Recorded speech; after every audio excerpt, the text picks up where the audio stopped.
Hello everyone, welcome to Saroj Mishra YouTube channel. मेरे YouTube channel पर आप सभी का बहुत बहुत स्वागत है। Housing board recruitment notification release हुई है। परमानेंट गवर्नमेंट जॉब्स हैं। ग्रेजुएट है अगर आप किसी भी स्ट्रीम से, किसी भी विषय से स्नातक डिग्री है तो एलिजिबल है। फ्रेशर भी बिल्कुल एलिजिबल है अप्लाई करने के लिए।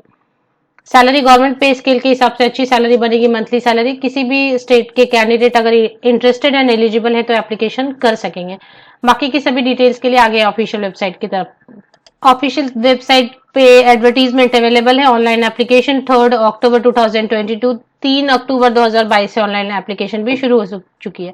इसमें कई सारे पोस्ट है। सबसे पहले नीचे से मैं कवर करी क्योंकि नीचे की जो पोस्ट है वो क्लरिकल पोस्ट यहाँ से शुरू हो रही है। सबसे ज्यादा वैकेंसीज क्लर्क के लिए 50 पोस्ट है।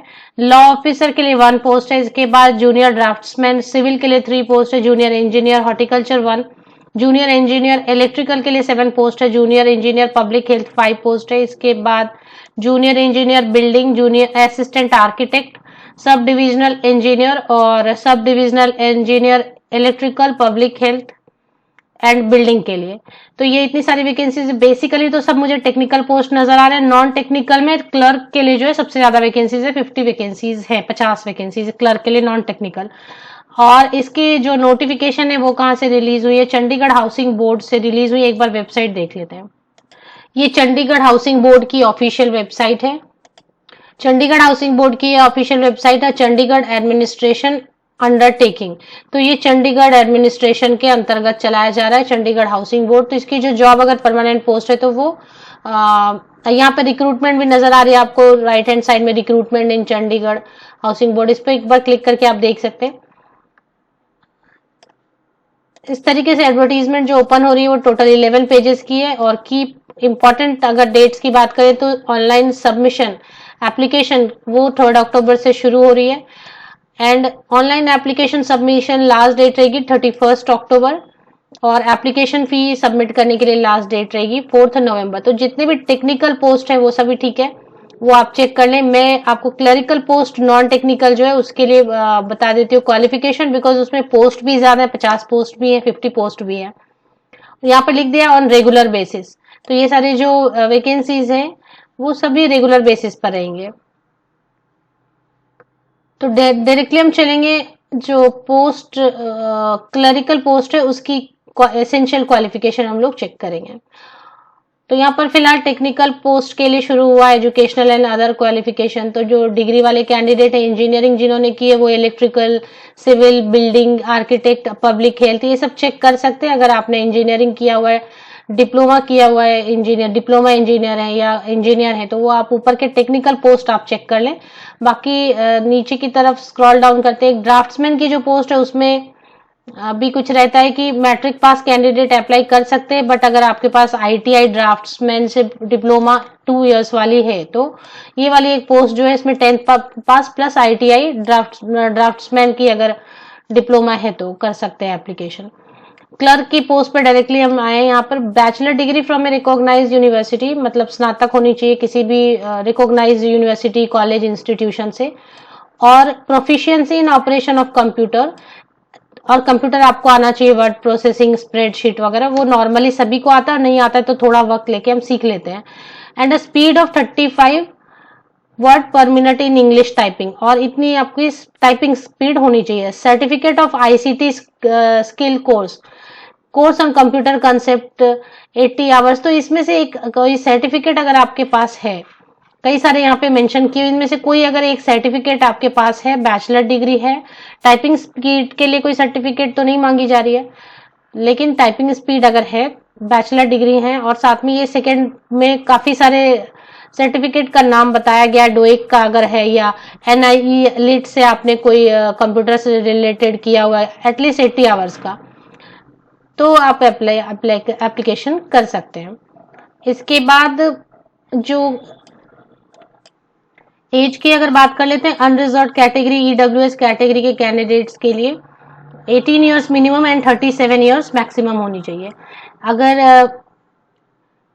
किसी कैटेगरी से बिलोंग करते हैं, रिजर्वेशन कैटेगरी से, तो उनके लिए यहाँ पे एज में रिलैक्सेशन दी गई है। लेकिन किनको दी गई है? एससी कैटेगरी को दिया गया है, 42 इयर्स अपर एज लिमिट है उनके लिए। ओबीसी कैंडिडेट्स के लिए दिया गया, उनके लिए 40 इयर्स है अपर एज लिमिट। पीडब्ल्यूबीडी कैंडिडेट्स के लिए 47 ईयर्स है अपर एज लिमिट। इसी तरीके से और डिटेल्स आप चेक कर सकते हैं। इसमें जो सिलेक्शन वगैरह होगी तो रिटन टेस्ट वगैरह के बारे में बात की जा रही है कि रिटन टेस्ट होगा पेज नंबर 7 पर। और इसमें क्लरिकल पोस्ट के लिए अगर पहले तो टेक्निकल एंड लॉ ऑफिसर के लिए आप देखेंगे इंग्लिश जनरल नॉलेज, जो बेसिकली हर कॉम्पिटिटिव एग्जाम में पूछा जाता है, mental ability, maths, computer proficiency और आपका सब्जेक्ट थोड़ा 75 मार्क्स का। और अगर क्लरिकल पोस्ट के लिए बात करेंगे तो सब्जेक्ट स्पेसिफिक कुछ नहीं रहेगा, सब इंग्लिश जनरल नॉलेज रहेगा, मैथ्स 10 स्टैंडर्ड का, मेंटल एबिलिटी, कंप्यूटर वगैरह सब मिला के 100 मार्क्स होंगे। क्वेश्चन जो पूछे जाएंगे यहाँ पे बहुत ध्यान देने की बात है कि क्वेश्चन बाइलिंगुअल नहीं है, मतलब दो भाषाओं में नहीं है, सिर्फ इंग्लिश में है क्वेश्चन। तो सभी सब्जेक्ट जो भी जैसे जनरल नॉलेज रहेगा या मैथ्स रहेगा या कंप्यूटर, तो उसके क्वेश्चन जो है सिर्फ इंग्लिश में रहेंगे। तो अगर आप कंफर्टेबल हैं कंप्लीटली कि कंप्लीट पेपर 100 मार्क्स का क्लरिकल पोस्ट के लिए या इंजीनियर पोस्ट के लिए आप इंग्लिश में समझ के लिख सकेंगे, तभी एप्लीकेशन करें। साथ ही साथ निगेटिव मार्किंग भी यहाँ पर है, तो 1/4 मार्क्स की निगेटिव मार्किंग भी रहेगी। इसके बाद यहाँ पर ऐसा कुछ भी नहीं लिखा है कि बाहर के स्टेट के कैंडिडेट अप्लाई नहीं कर सकते। तो आप बाहर के स्टेट के कैंडिडेट अगर हैं तो अनरिजर्व्ड कैटेगरी में एप्लीकेशन करने की कोशिश करें। अगर डोमिसाइल मैंडेटरी नहीं है, रेसिडेंशियल मैंडेटरी नहीं, अनरिजर्व्ड कैटेगरी में, तो बाहर के स्टेट के कैंडिडेट अप्लाई करने की कोशिश कर सकते हैं। एप्लीकेशन फी एक बार चेक कर लेते हैं। और